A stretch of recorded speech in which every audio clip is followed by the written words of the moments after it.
Welcome, everybody, to Carver's Twigs, a bird of the day. We got an interesting bird today. A bird you maybe even not have heard of. Because, well, I'm guessing that none of my viewers live where this bird lives. But I think it's a pretty cool bird. Bird of the day today is the white-necked rockfowl. Wow, look at that guy. It's a pretty cool little bird. They've said that this bird is it's got a nickname of the headphones bird because they say it looks like he's wearing a pair of headphones. He's pretty neat. So a little pair of headphones on there. I think it's pretty cool. So yeah, got the little orange faces and of course white necks because they're white necked. The gray feathers. Yeah, it's a pretty cool looking bird. Pretty cool looking bird. Well, let me tell you about this cool looking bird. Not a lot of information on them. I looked and I looked and I looked. I couldn't find their wingspan, but they're about 15 to 16 inches long. But a good 7 inches is a tail. Good long tails. Good long tails. And, kind of a little medium-sized bird. 7.1 to 8.8 ounces, so not quite at that 1 pound marker. But yeah, there's not really a ton known about them.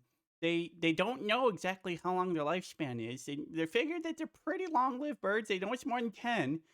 They think these guys could live up over 30 years, but they really don't know because there's not been a lot of study on them. Okay, so you see the world map down there. There's actually two kind of rockfowl.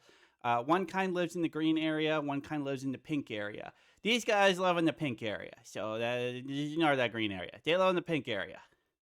So you can see a lot of them in like Ghana and that whole region there. It's pretty nice, but you see, not very widespread bird.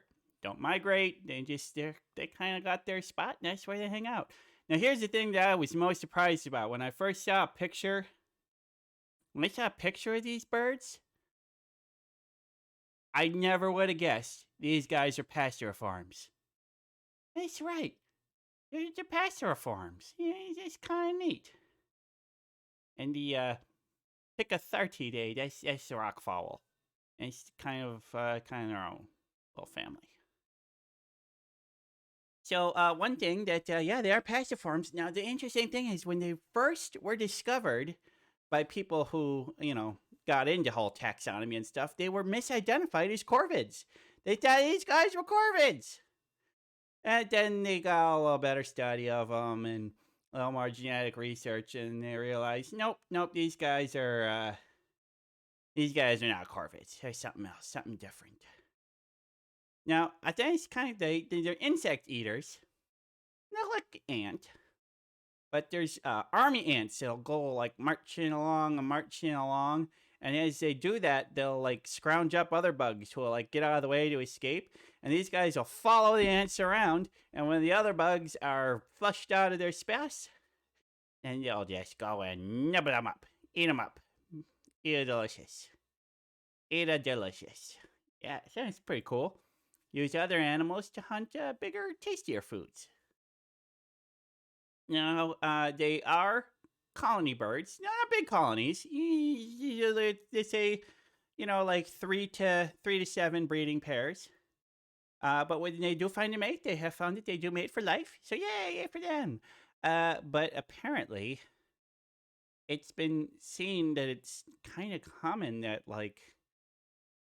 apparently they'll kill babies of other parents in the same colony. I said, well, what? Why would you do that? Why would you? That's part of your colony. I don't get it. Maybe it's because they're crying too loudly, but that's still not an excuse. That's me. I don't like it. I don't think they should do that. I don't think that's a good thing for them to do.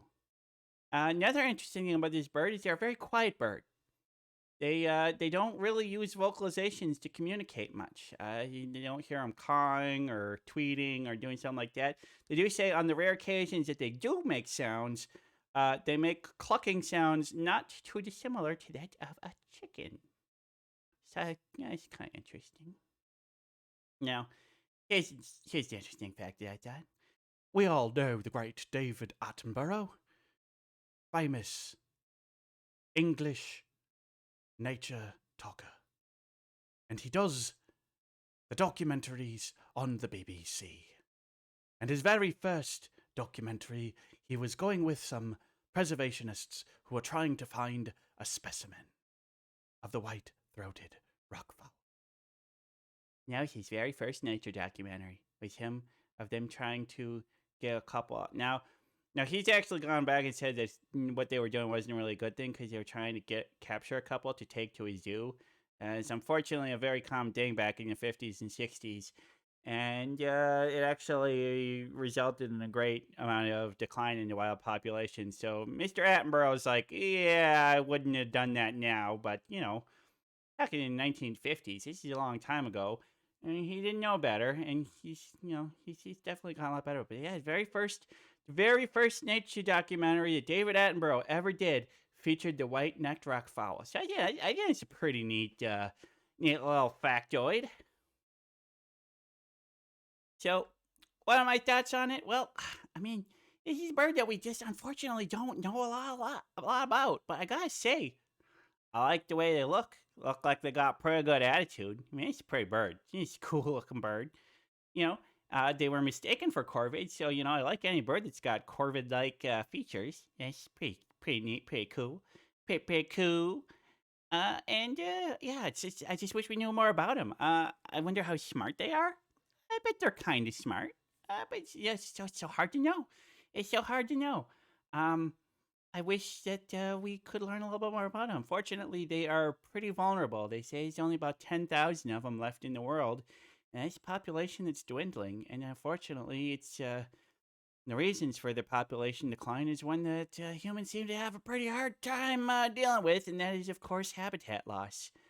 A lot of the places where they live in the wild are getting cleared for farmland and development, and they just don't have as many places to live. So, they have been working to try and preserve them, but the preservation is unfortunately pretty low on the priorities of the governments of the countries they live in. They've got bigger issues they're dealing with, and it's just like they like the bird, they want to protect the bird, but they just don't have the resources for it. So it's just unfortunate, and I hope that better progress can be made, and these cool little birds can hang around. Cause I mean, look at them.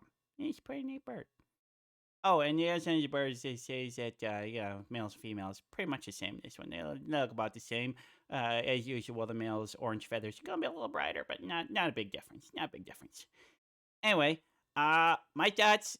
Good bird, good salad bird. Like them a lot, and hope you like them too. And I hope you enjoyed today's bird of the day. And if you happen to be watching this on YouTube, why don't you give me a like and subscribe? I'd really appreciate it. It would make me feel happy. It's how I get seen. It's how I get seen. And yeah, come watch my live streams on twitch.tv/CorvusTwig. Yeah. All right. Well, we're going to call this bird of the day completed.